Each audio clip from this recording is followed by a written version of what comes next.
Great.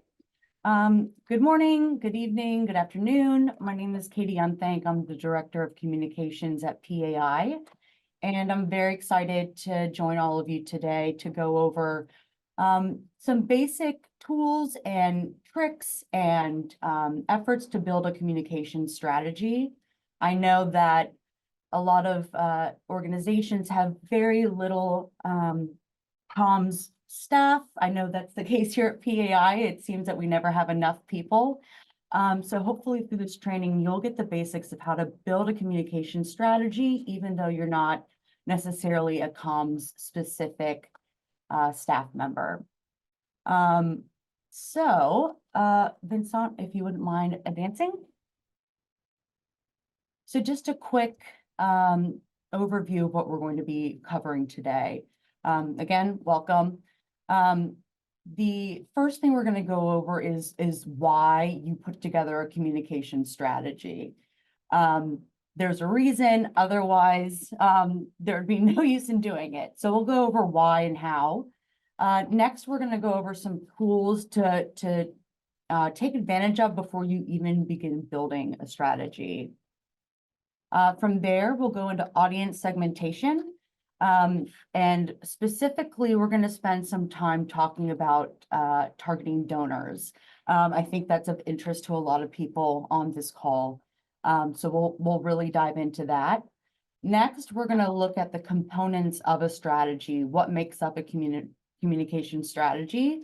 And for that, I'll be introducing the GSOT framework, or sometimes it's a GOST framework. It's the same thing. So we'll be going over the goals, strategies, objectives, and tactics that go into building out a strategy.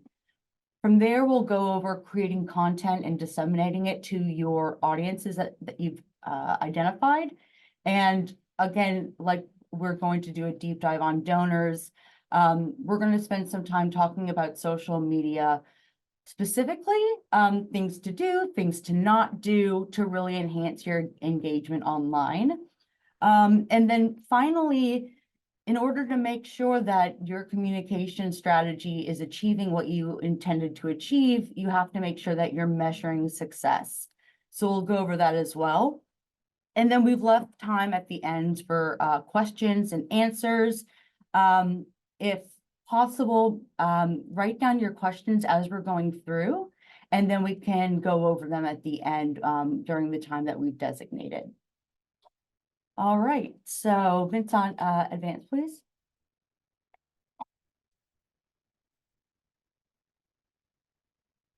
Thank you. So the purpose of a communication strategy, before you even start on embarking on this process and creating a strategy, it's really critical to grasp first what a communication strategy is, the fundamental why behind it, and the intended outcomes it's designed to deliver. Next slide. My favorite way of describing a communication strategy is, in essence, it's a powerful tool that ensures that the right messages reach the right people at the right time. That way you can enhance the effectiveness of your communications efforts, especially when you have low capacity. It also provides an overview of the objectives and motivations behind your team's communications efforts. And really what's important is that it aligns with the organization's mission, vision, and strategic goals. For me, when I was building out the communication strategy for PAI, the first thing I looked at was our organizational 5-year plan, and what PAI's larger, broader goal and mission was, to make sure that what I was doing and what our team was doing was feeding back into what we're trying to achieve as an organization, and making sure that it's in line what PAI is trying to do generally.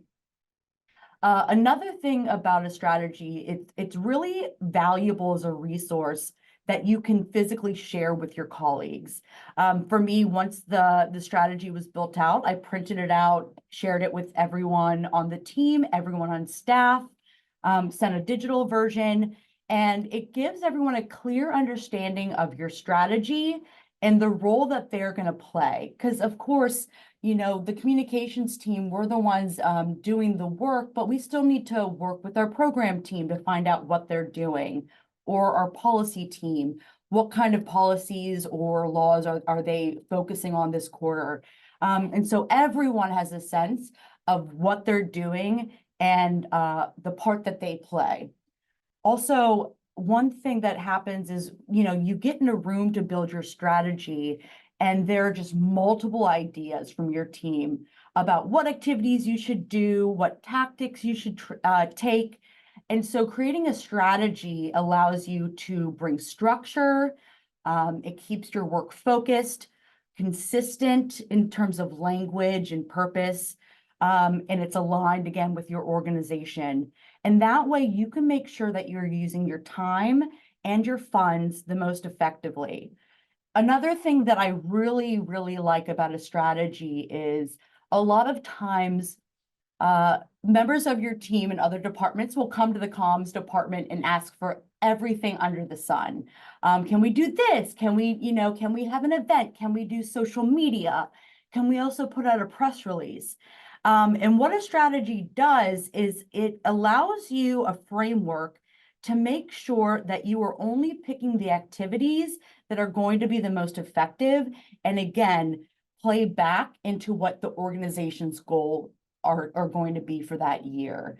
So if someone comes with a really great idea, but it really doesn't contribute to our larger mission, then that's an easy thing that you can say no to. And it's really important to be able to say very clearly yes and no. Otherwise, you're going to overburden yourself and have too much to do. So being able to say very clearly, no, we can't do that this year, or yes, we're definitely going to do this year, because it's effective and it serves our larger purpose. Next slide, please. So what we're going to go in first is the tools to prepare for the process of creating a communication strategy. You really want to do some preparation before you even dive into creating it. One of the most vital aspects of a strategic communications plan is conducting thorough research. So crafting impactful key messages and selecting the most effective tactics for a communications campaign requires a comprehensive assessment of the issue and an understanding of how it is perceived by your target audiences. Next slide.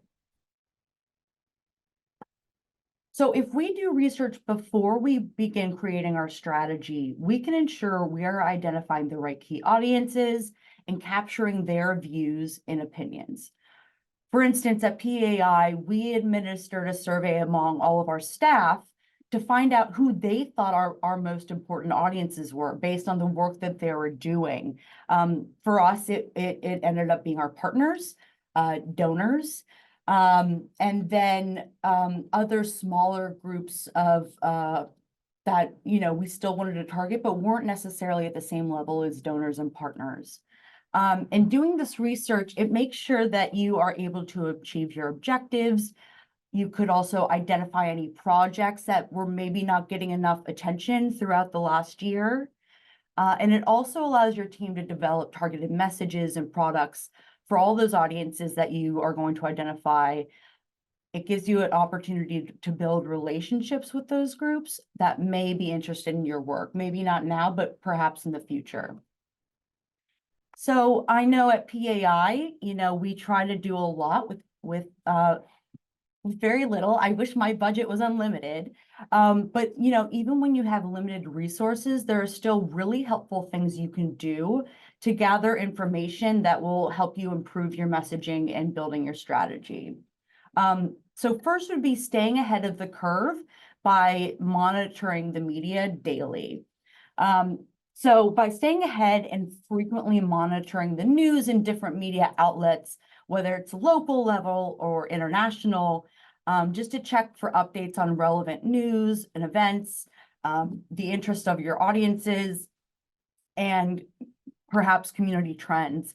This will assist you when it's time to develop a campaign.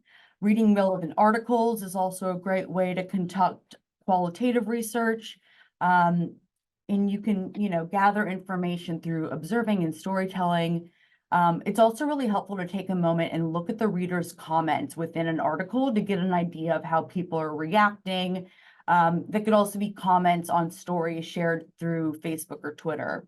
And a great thing is I have a Google alert sent or set up for multiple things. So for instance, as a policy, we want to know what's going on with the global gag rule. So I have a Google alert for that policy. And that way I know if there's any mention of it in news articles or podcasts, I know about it immediately.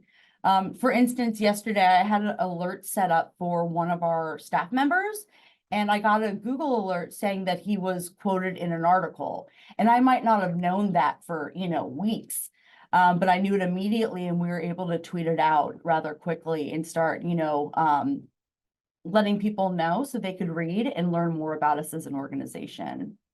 Another great thing to do to acquire qualitative research is to, as I said, track the comments posted by your members of your target audiences. So for instance, if you have a communications campaign targeting a local community that benefits from monitoring hyper-local neighborhood social media accounts, residents have the ability to publish and respond to messages regarding events and matters that are impacting their specific community. So it's a really great way to gain that insight into a community that you might be a little removed from. Another great tool is to coordinate an informal focus group. So this is another way of getting some qualitative research. So depending on the specific issue at hand and the desired income, this could involve pulling together a group of staff from different departments to have a casual conversation about an internal matter, or assembling a team of community stakeholders to gather their input on a proposed policy. So having those individual discussions with stakeholders is another effective method for getting the kind of feedback that you're looking for. And then finally, you can always conduct an informal digital survey. SurveyMonkey, Gizmo are great tools to use. There are free and paid services available, and you can access a range of features using these tools. Additionally, Facebook has implemented a basic survey option that allows users to ask a question and receive two specific response options. So make sure before you distribute the survey, consider the number of responses needed to ensure that you have a representative sample size of your audience group. Too few responses may skew the results, so try to keep that in mind as you're preparing to conduct a survey. Next slide, please. Research also allows us to get a broad view of the landscape in which we're operating, which brings me to conducting a SWOT analysis. And I have this great quote from Michelle Fetter. This is not an intellectual exercise. A SWOT analysis is the foundation of your strategic planning. I always conduct one before I start building a strategy. So I thought it'd be really helpful to explain what it is and how you can individually use it to build out a strategy, whether it's a communication strategy or an organizational strategy. It's just a really great way to get a sense of the environment in which you're working. Next slide, please. So we're going to go over the purpose of one, the internal and external factors, and then how you go about implementing the analysis that you conduct. So a SWOT analysis is an essential resource for organizations as it allows for a better understanding of their current position and the potential for progress.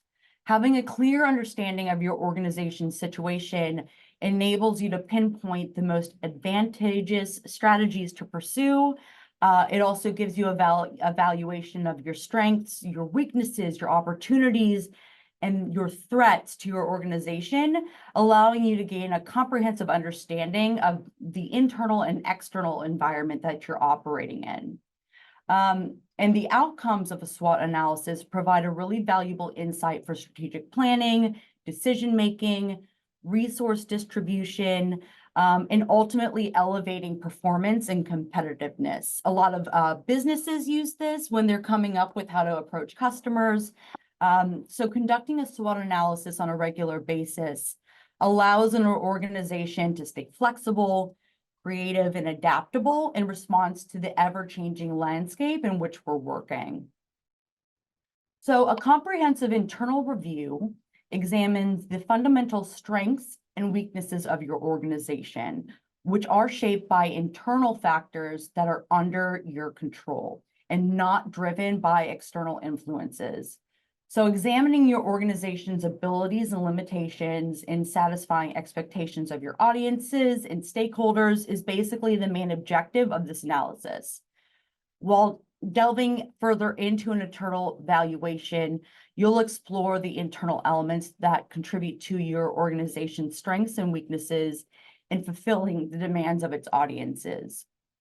So to truly understand your organization's strengths, you have to look at them from an audience-focused angle, as these strengths are only helpful if they support fulfilling audiences' needs and contributing to your larger strategy and goals. Within the analysis, you also want to take a look at the external factors because they're equally important. So that involves examining any external factors and forces that impact your organization's operations. So that would be opportunities to take advantage of or threats to your organization that you need to be aware of and be mindful of. Both of these exist outside of your organization and are not entirely under your control. However, they do significantly influence your organization's level and positioning in their broader landscape, which is why it's so crucial to consider them in your analysis.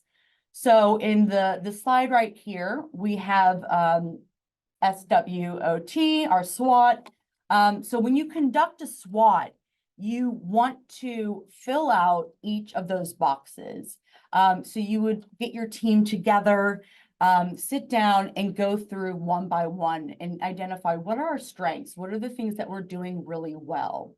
Then you go to what are our weaknesses, opportunities and threats. And it's also really a great framework here because it reminds you which ones are internal, which ones are external, which ones are going to be helpful to administering your strategy and what could be harmful to achieving your objectives. Next slide, please. So just to go in a little deeper, when you have your group together and you're talking about your strengths, what you would want to think about is what sets you apart from other groups or organizations that are doing the same kind of work as you. You can ask yourself, what do we do well? What unique resources can we draw on? And what would others say are our strengths? If I was to go to external stakeholders and say, what do you think PAI does well? You can include those within your strengths. Weaknesses are the things that could be improved inside your organization. So you can consider, where do we have fewer resources than other organizations? And what are others likely to see as a weakness of ours? Moving on to external, opportunities are potential benefits to your organization. So are there any trends that you could take advantage of, for instance, on social media? And then you really want to consider how can you turn your strengths into opportunities in order to take advantage of what's happening around you. And then threats are the external items that could hurt your success and delay your progress. So when considering what threats could harm you, consider the threats that your weaknesses would expose you to. So again, we're looking at all of these working together and not individually. And so the image in this slide is provide some examples of the kind of items that would fall within each quadrant for an NGO. So for instance, we've got under strengths, stable source of finances. We could use that to take advantage of the opportunities with supporting from donors and other organizations and getting buy-in from the community. Then under weaknesses, we have weakness at the level of management, which we have to consider when we're looking at the threats and making sure that it doesn't expose us any further than we need to be. Next slide. So after you've sat down with your team and you've done a thorough analysis, for us, we just put up a piece of paper on the wall and we just started writing like everything and anything we could think of before we launched into creating our actual strategy. So after you've done this, you're going to rank your SWOT findings, each of the things that you've put in the boxes, and how you can utilize them to create both short-term and long-term comms activities and plans. So what you're trying to do is strive to increase the positive outcomes and then decrease any negative repercussions. But a lot of times it's difficult to take a SWOT analysis and the findings and turn them into strategies. So you can identify strategic implications by considering how your company or your organization's strengths, weaknesses, opportunities, and threats overlap with each other. This is sometimes called a TOWS analysis or TOWS. So you take a moment, you review your strengths that you've pinpointed, and you brainstorm ways to utilize them in order to make the most of the opportunities that are available. You also would consider how you can utilize those strengths to mitigate any of the threats that you've identified. Moving forward, you would utilize the opportunities to create tactics that will mitigate any weaknesses or evade potential threats. After you've done this and looked at how these factors all overlap, you want to rank the actions that you've pulled out by weighing them by how important they are, the potential impact they could have, and just generally the feasibility. Is this something that you could reasonably achieve? If not, then it needs to be cut. You also need to take into account the resources that you have at your disposal, the timelines, and the potential risks involved with every strategic activity and initiative.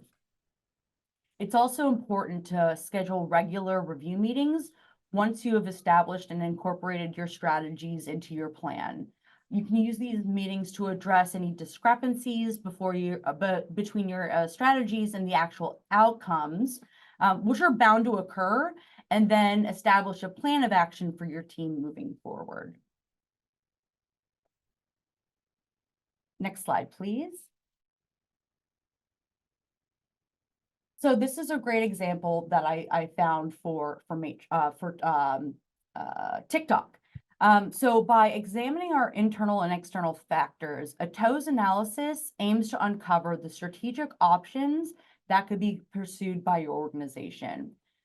You can use this approach to provide your organization with a clear understanding of how to capitalize on opportunities, mitigate threats, address weaknesses, utilize strengths, just like we discussed.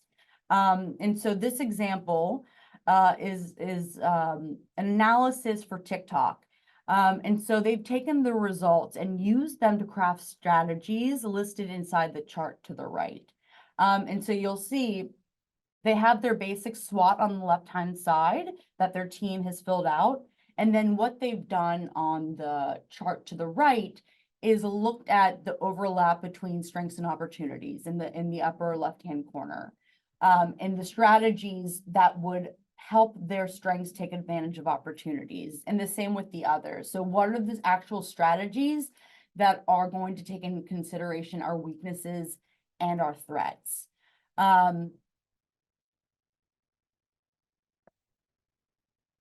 Next slide, please.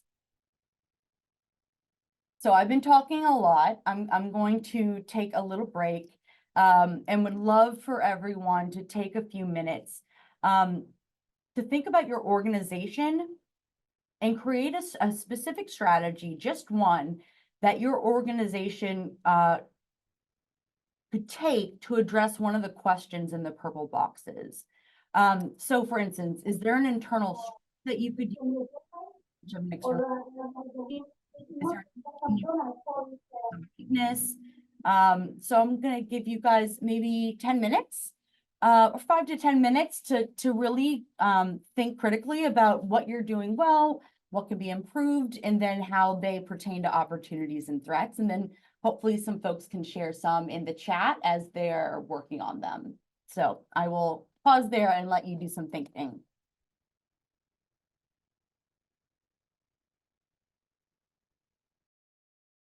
All right, my cell phone is showing 8:40 and cell phones are always true.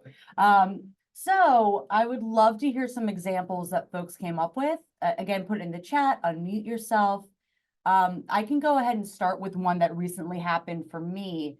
At PAI, we have a senior fellow named Craig, and he's basically an expert on budgeting for Congress and how they come up with the federal budget. In the process of doing a media scan, I found a reporter that is only focusing on congressional budgets, and she was not quoting Craig. So I set up time to get coffee with her and offer him as a reliable resource to reach out to if she had any, questions, because the budget can be kind of tricky. So that was, one of our greatest strengths is Craig and just his brain. And then finding an opportunity that we could jump on to get him mentions in the press. So I would love to hear what others have. And feel free to just unmute yourself.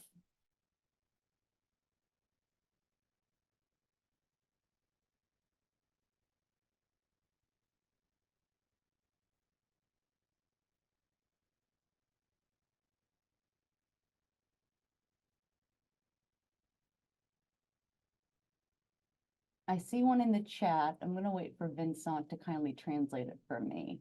Yeah, maybe Issouf, would you like to... Voudriez-vous prendre la parole? Voudriez-vous ouvrir votre microphone et peut-être intervenir pour présenter les différentes forces et faiblesses que Il n'y vous a avez pas de pu problème. identifier? Merci. Merci à vous. Vincent. Merci beaucoup. Effectivement, moi, je suis en train, nous avons fait cette proposition sur la base du projet actuel que nous sommes en train de mener au Mali ici, dans le cadre du programme PAI, au niveau local. Donc, nous avons dit comme force, effectivement, le financement nous a permis de mobiliser l'ensemble des acteurs, autorités administratives, les élus, vraiment, qui participent, n'est-ce pas, aux différentes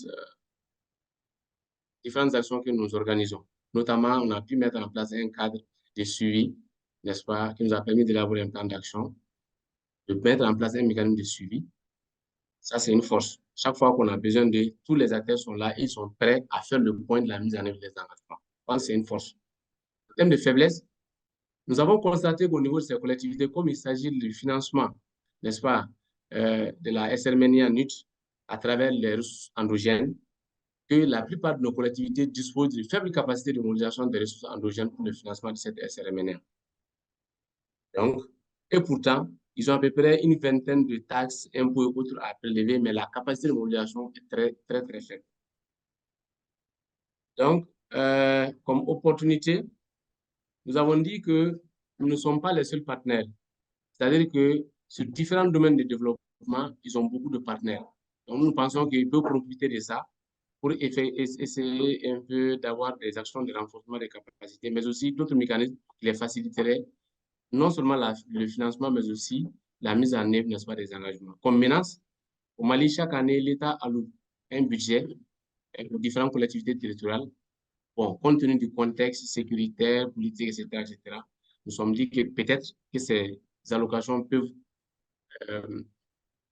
connaître, n'est-ce pas, une diminution. Donc, il va falloir aussi chercher le cap ailleurs. Donc, voilà un peu comme c'est un peu rapide ce que l'on a pu faire. Merci beaucoup. Merci à vous, docteur. Katie, back to you. Thank you so much for that. That's a really good broad overview of the environment in which you're working. I like that you were able to look at a strength, a weakness, and an opportunity and threat, and the ways that they could interact with each other. So thank you so much for that.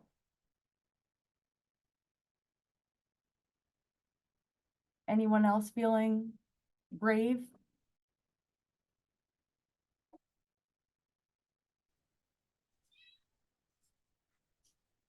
So, hello. Hi, Hilda. Yes, from Hello. our side,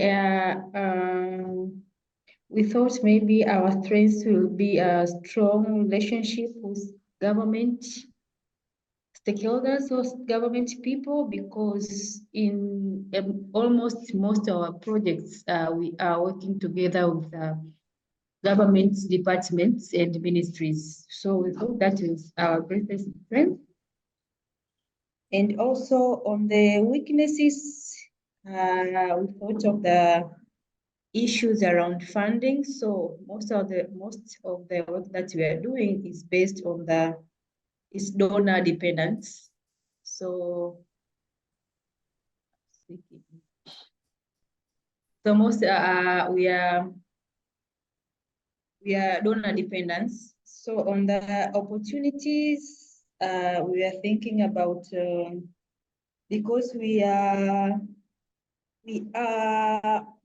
doing advocacy and a little bit of the community implementations. So most of the opportunity we thought of the support from the journalists, the media people, and also other organizations that are working on the area that we are working on, especially on maternal, newborn, child health, and nutrition. So we discussed on the strengths, weaknesses, and opportunities. Yes. That's such a great example. Thank you so much for sharing that. The first strength that you identified, PAI, has very much the same thing where we work very closely with policymakers and have great relationships with them, but the work that we do is very behind the scenes and not known to people. And we're trying to increase the amount of support we get from donors. So we're, always our work is always contingent on the amount of funds that we raise. So we looked at that threat of like losing our funding. We looked at our strength of having great relationships with policymakers. And we decided this year that we were going to host a public event with 3 different senators that are rather popular. And they're going to be interviewed by our CEO, and each is going to give their opinion and the policies that they support around sexual and reproductive health and rights. That way we help, get their name out there more, but also it starts to establish PAI as a trusted organization that works directly with Congress. And because we have that kind of sway and influence on Congress, donors should indeed continue supporting us, if not in increasing their support of us. So I'm so glad that you raised that, Hilda. Thank you. So I'm going to move on just for the sake of time. So Vincent, can you kindly advance? So that brings us to audience segmentation, which is incredibly important. To have a successful strategy, you need to clearly define who your audiences are so you can make sure that you're creating the right content for them. I think the reason this is so important is I've worked in organizations where someone on staff is very excited about communications, and so they'll go off on the side and write something, right? They'll spend hours writing a report. But then you ask them, what audience are you actually trying to reach? And they hadn't considered it, and maybe an op-ed actually would have been smarter, or a blog. And so they've, wasted a lot of time creating a product that isn't necessarily the right product. So it's always important to ask yourself from the beginning, who am I trying to reach? Next slide, please. So first you identify your audiences, but then you want to go ahead and segment them. And this helps you make sense of the chaos and you can start to gain valuable insights into their behaviors. Audiences are categorized into groups based on shared characteristics. And with the help of these groups or these audience segments, you can make sure that you're crafting targeted campaigns and personalized messaging that truly connects with the audience. The act of segmenting your audience also improves your focus, and it helps you to refine your messaging so you're reaching that specific target audience. It also allows you to gain a better understanding of their wants and their needs, and ensuring that your communications efforts are actually successful. So going back to my example, going through this process at the beginning ensures that you don't waste time later, and you're able to know exactly, going back to the beginning, the right way to reach the right people at the right time. So the first step in this is to identify who your audiences are, and then why they matter to your communication goals. So again, with donors, they definitely matter. Why do they matter? If we don't keep them interested in the work that we do, they might not renew their funding, and that will negatively impact us. You can also use various criteria to segment your audiences, like demographics, psychographics, their behaviors, their interests, their attitudes on topics, how much they influence certain sectors. And you could also group them into primary, secondary, and tertiary categories, depending on their level of importance and involvement in your plan. So identifying your audiences will help you narrow down your focus and prioritize your resources. For example, if your audience is women of reproductive age, we could segment them by geographic differences. So women in an urban setting versus a rural setting. Or we could segment them by behavioral differences, whether or not they're currently using a method of family planning. Or we could do sociodemographic, like religion or their marital status. And so once you've taken your audience and segmented it, you can then determine which segments you really want to target. Next slide, please. So communicating with donors, so important. So donor communication is an activity which organizations like ours communicate with both established donors, so those that are already making contributions, and then also potential donors. So folks that aren't contributing now, but we could see very likely wanting to support our work in the future. So using email, social media, direct mailing, or other channels, organizations connect with donors to solicit donations, but then also to thank them for their donations, and then to communicate about how their funds are being put to work. So this is really stewardship from throughout the process. So not just asking them, but then taking time to really thank them, and then showing the impact of what they've allowed you to do. It's also important because it enables your organization to form a relationship with donors, which then lays the foundation for any future asks that you want to make. For instance, we have great relationships with certain family foundations. And whenever we have a new initiative that we really want to dive into or try out, we start with them and say, hey, we've got this really good idea about hosting communications trainings. Is this something that you would consider funding, since you've always seen us use funds and really get great impact? So you really want to develop those relationships. Your communications efforts with donors also allows you to convey your organization's mission, and this can be done using social media, websites, and emails, and then again reaching out to donors to use specific times like Giving Tuesday or International Women's Day to solicit their support. Another thing about donors is you really need to know them and know that audience well. So do your research. When you're speaking to a donor, try not to ask questions for answers that you could, easily find on the internet or through other publicly available information through, the foundation's website, any articles that have been published by the donor, or even looking at their 990 forms online.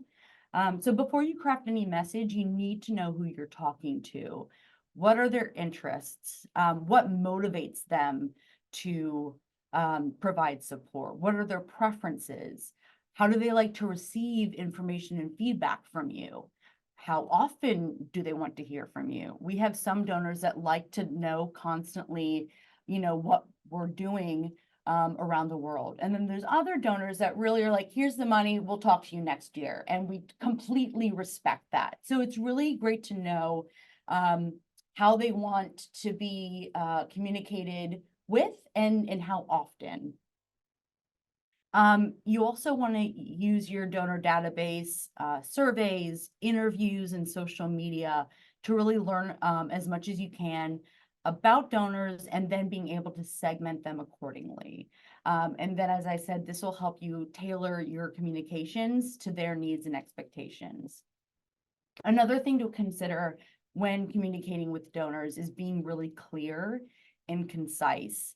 And I always recommend that folks be able to do their 30-second elevator speech. So this is essentially, if you haven't heard about it, it's if you were stuck on an elevator for 30 seconds with someone and you wanted to quickly convey why your mission and organization is vital, you would be able to do that very quickly and concisely. So you want to make sure that you can speak about your organization's mission, the goals, the projects that you're working on very clearly. And it's really great to practice this pitch or this speech with those in your organization, so you can start to refine it as necessary. Another thing is that, like many people, donors are very busy, and they don't have time to read really long, complicated messages. So it's really, again, important to be clear and concise in your communications, using simple and direct language, catchy headlines, bullet points to break up the text, and visuals are always a plus. You want to focus on the main points and avoid jargon that they might not know. You don't want to make them feel stupid. You want to avoid acronyms that they may not be aware of, or technical details that get too in the weeds, or just are a little too detailed. And you also want to make sure that you're using a consistent and recognizable voice and tone that reflects your brand and mission. So for instance, PAI, I would not use our social media channels to post jokes. We tend to have a tone and a voice that's more serious. And so that's kind of what I stick to when communication with donors or on social media. So it's really good to know the voice of your organization, because being consistent helps donors know that you're trustworthy. When an organization is kind of all over the place, it breeds mistrust because it looks like you're unreliable or just not organized. So really work on trying to figure out what that voice is and then use it in all of your communications. And then, of course, don't forget to proofread and copy edit your communications before sending them. We are very nitpicky about our emails to donors, so making sure that every T is crossed and every I is dotted. Another thing is it's really important to be authentic and transparent. Again, going back to, trustworthy, donors want to make sure that you're trustworthy and credible, so that they know that their funds are being used wisely and effectively. So it's really important to be authentic and transparent in your messaging, but also still conveying your passion for the issues that you work on, your gratitude for their support, and again, the impact that you're making in communities. A great way to do this is to tell compelling stories that illustrate your work and outcomes using data, testimonials, or images. But it's also, going back to being authentic, it's fair to acknowledge challenges and failures. That way you can let them know that you are learning and you are improving. No one's perfect all the time. So being honest about, those challenges and failures that come up is not a bad thing. And then you also need to share your goals and your plans, how you're measuring and reporting your progress. And you should invite feedback and input from your donor and be able to respond and answer any questions or concerns that they have. It's also important to be timely and relevant. So engaging your donors holistically. Going back to timing, it's not great to reach out to them once a year when it's time to ask for money. You want to regularly engage in stewardship and engagement throughout the year, so that donors feel valued and appreciated, and that they know that you're keeping them informed and involved. You want to thank your donors promptly and sincerely after they donate, and show them how their gift has made a difference. It's also important to update your donors regularly on your activities, achievements, opportunities, and again, show how they can continue to support you. What are new ways that they could support you or new projects that you're working on? And then finally, you really want to celebrate your milestones and successes with them so they feel like they're a part of it and they can be recognized for their contribution and their loyalty. So you want to work to communicate with them throughout the year, and again, not just when you need money. And then finally, when communicating with donors, you want to be strategic and creative. They want to be inspired, they want to be challenged, and they want to know that your organization is offering them something that is unique and valuable. So again, you need to be strategic and creative in your communications. Using it as a tool to cultivate and retain your donors and to increase their engagement and loyalty. So going back to audience segmentation, you want to segment and personalize your communications to them using data and insights to customize how you're communicating with them. You can also test and experiment with different strategies and tactics like storytelling or calls to action. And then you want to continue to monitor and evaluate these results and feedback so you can continue to innovate and improve. So with that, next slide, please.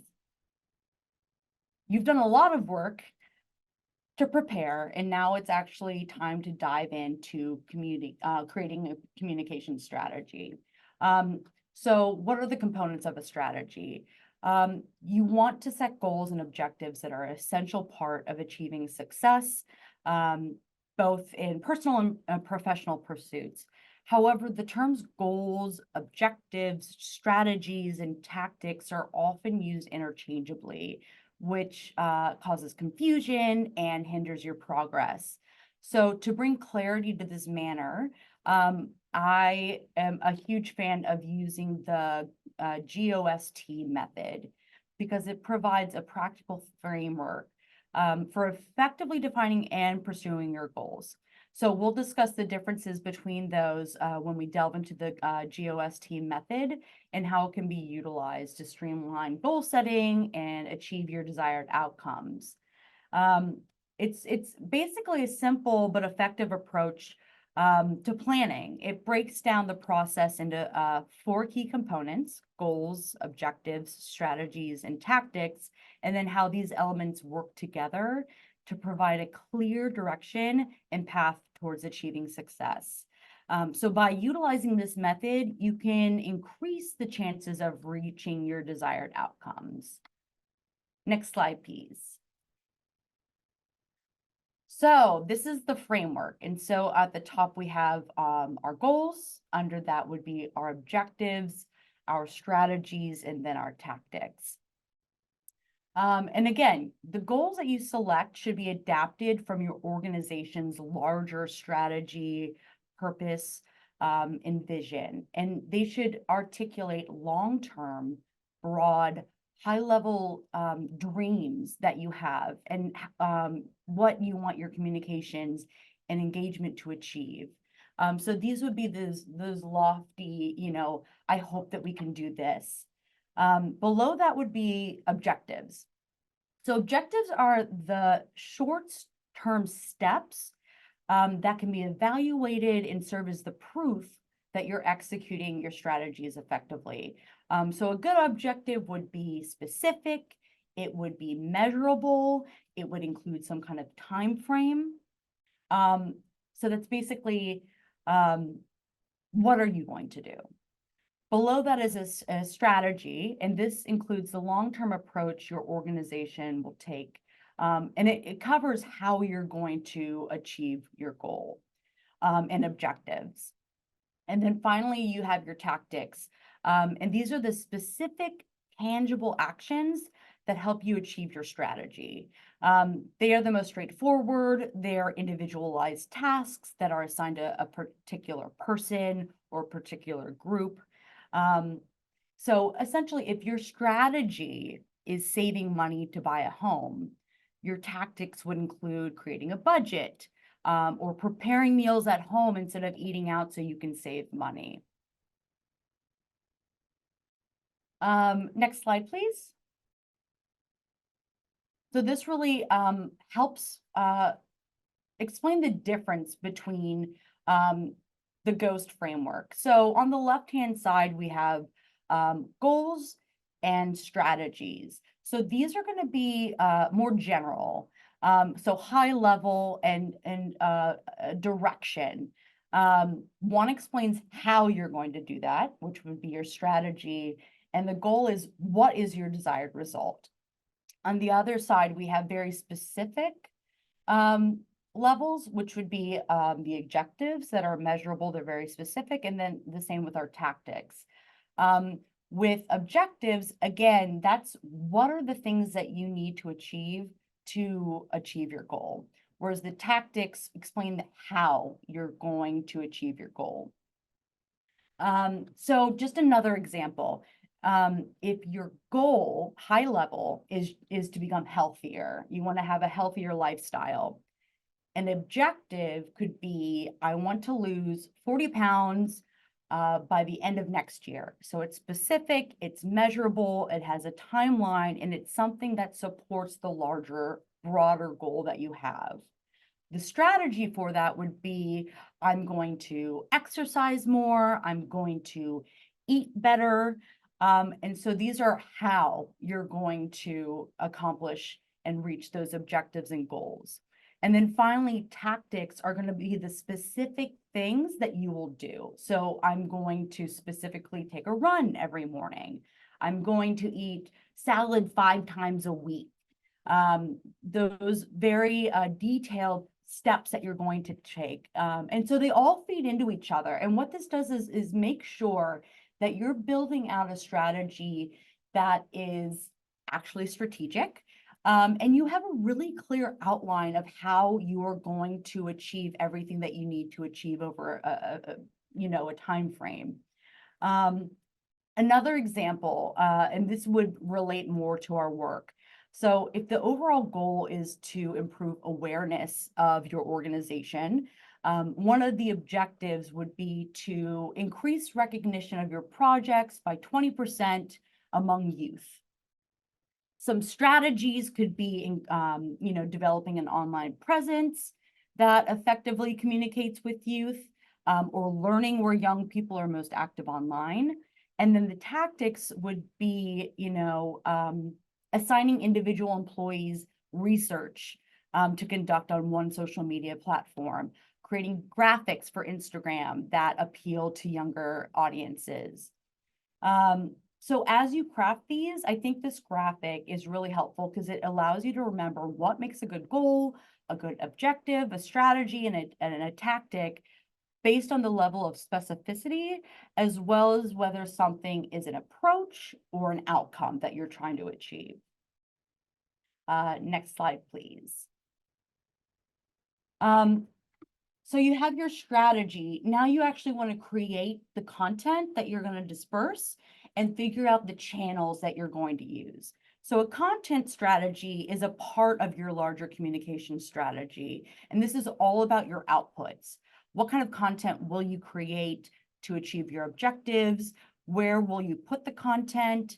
It involves planning, creation, publication, management, and oversight of the content, as well as the resulting outputs or products that you're going to create. You know, whether it's a blog, a social media post, a video, or a journal article.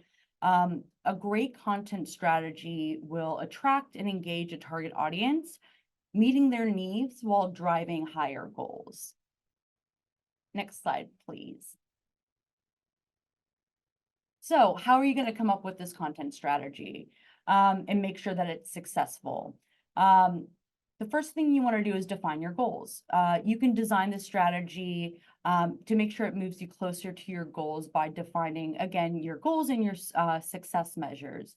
You should think about what you want to accomplish with your content, and this would be the time to focus specifically on the what. You want to, again, research your target audience.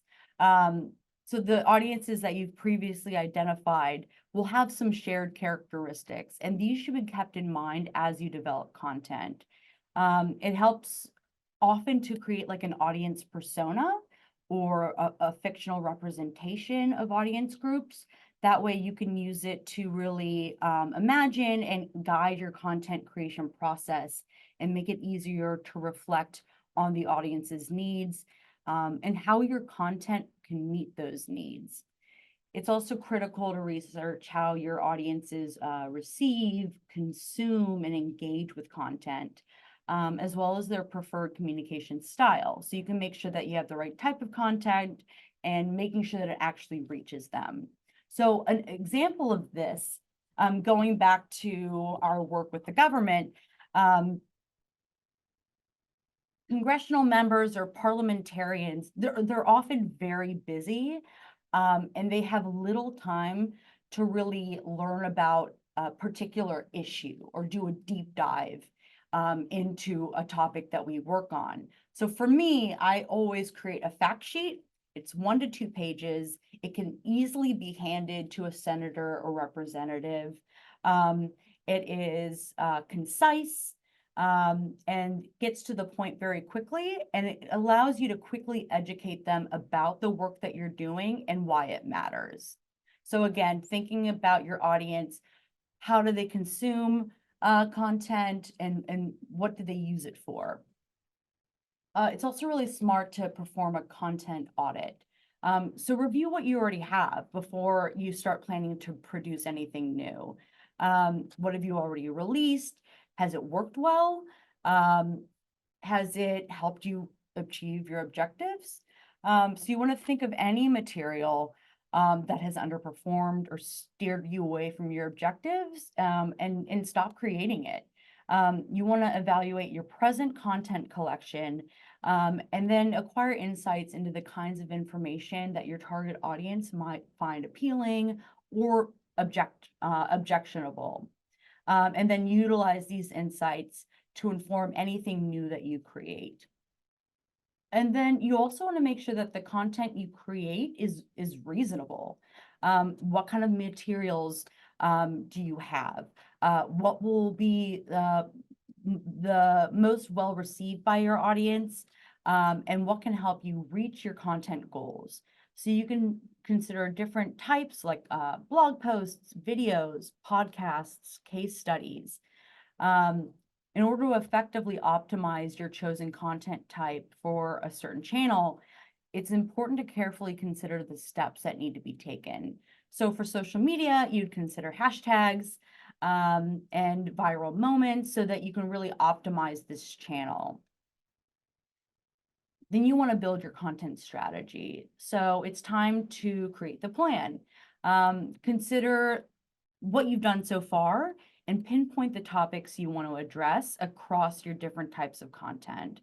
Think about the subjects and intersect with your organization's strengths and the topics that matter most to your audiences.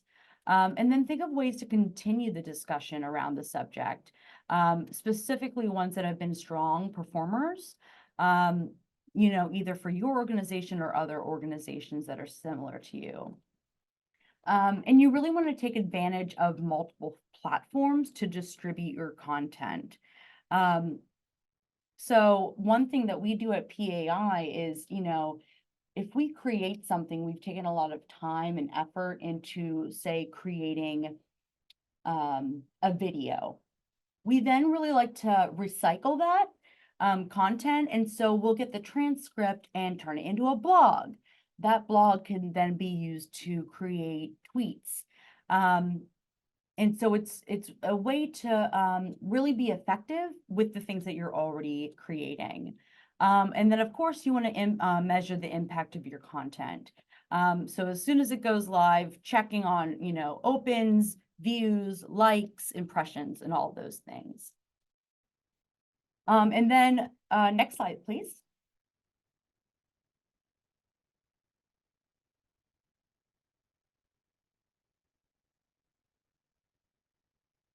Thanks, Vincent.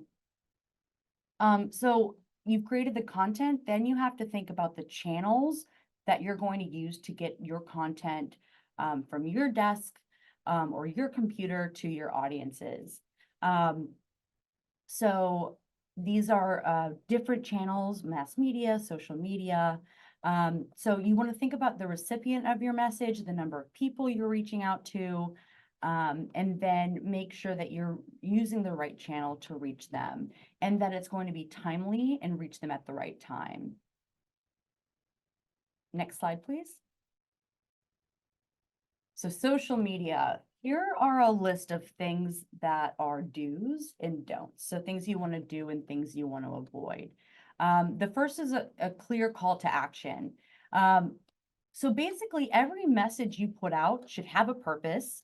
And it should inspire the recipient to take some kind of action, whether, it's move your audience from one step to another, like getting them to sign up for a petition.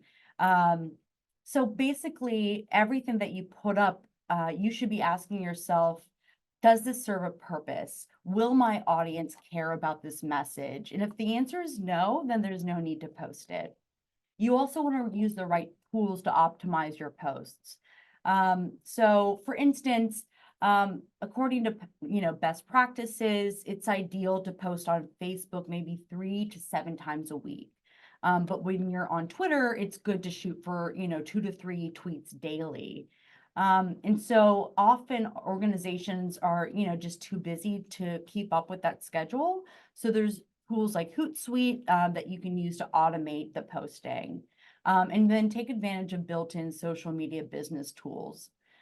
You also want to promote your social media accounts across your platform, so making sure that they're on your website. And you should be able to cross-promote your social media platforms across accounts.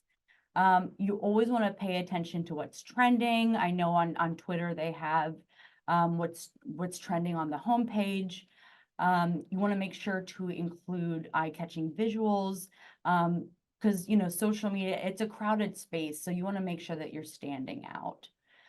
You want to engage with your audience. If someone posts something, you need to return their messages. If people are interacting and you're not giving feedback, then people stop engaging. So really make sure to respond to folks that are interacting with your content. As for don'ts, you need to stop pushing out quantity over quality. It's way better to use fewer messages, but making sure that they're more effective and actually serving a purpose.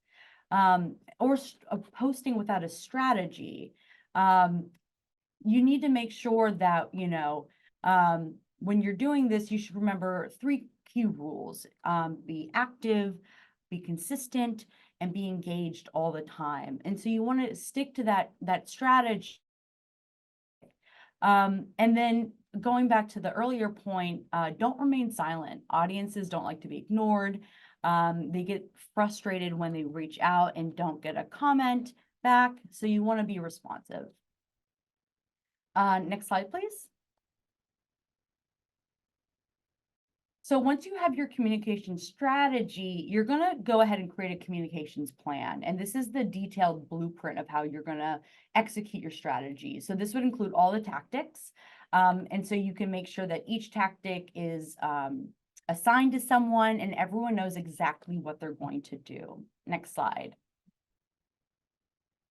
The other thing that a plan does is it gives you an opportunity to include KPIs, or key performance indicators. And these are the numerical benchmarks that you use to assess progress towards your objectives. So it helps you know whether your tactics are working. So, you know, going back to the earlier example, if, you know, the larger objective is to lose 40 pounds by the end of the next year, some KPIs would be, you know, the number of pounds lost or gained each month, the length of each run, and things like that. Next slide. One that's specific to what we're talking about. If your strategy is to increase audience engagement with your digital content, the tactics you would take are creating a new pitch on the website, increasing your newsletter, and then you would track, you know, how many visitors are we getting to that website? What's the bounce rate? How many people are opening that newsletter? And so these indicators give you a sense, is that newsletter working? Is that website working? And then you can adjust your plan accordingly. Next slide. Oh, that brings us to the end. I apologize for going a bit over. But I'm more than happy to answer any questions that folks have, maybe clarify anything. So I hand the floor over.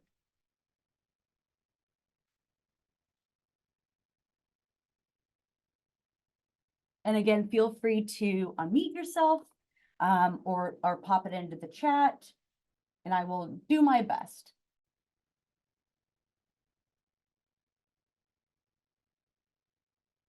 Thank you, Katie. Et pour nos participants francophones, je voulais juste les inviter à ne pas hésiter à bien vouloir ouvrir leur microphone ou lever leur main s'ils ont des questions, tout en utilisant les langues d'interprétation. Mais vous pouvez intervenir en français comme le docteur Traoré au préalable. Merci à vous.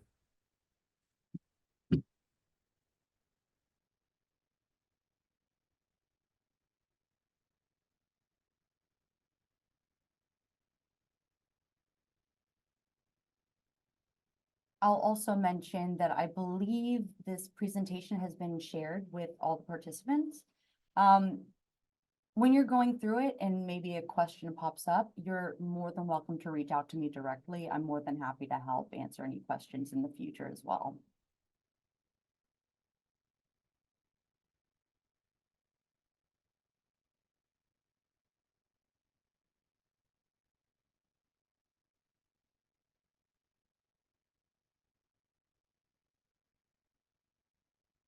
All right, I guess my presentation was really thorough. No one has any questions. So with that, I really thank all of you for participating. I hope you got something out of this that is helpful, you know, even if it's one or two things. And again, I'm more than happy to help in the future with anything that pops up communications related. So thank you again all, and talk to you soon. Thank you everyone for joining. My colleague Vincent has put the files for the slides into the chat. So we'll give everyone a moment. If you want to open the chat, you can download the files directly. They're currently available in the chat in both English and in French. So feel free to download those now. And then we'll also be sending those along with the meeting recording in a follow-up email that you can have for your organization for anyone on your team who was unable to join. And my colleague Katie has put her email in the chat as well for those who have any follow-up questions you have about communications. So we'll leave another minute or two for anyone who wants to go into the chat to download the slides now. And again, we'll be sending those in a follow-up email. But thank you everyone for joining. Thank you everyone. Merci à tout le monde. Et bonne continuation dans vos efforts à tous, et y compris dans vos efforts de communication alors. Bonne fin de journée. Have a good end of your day. Bye bye.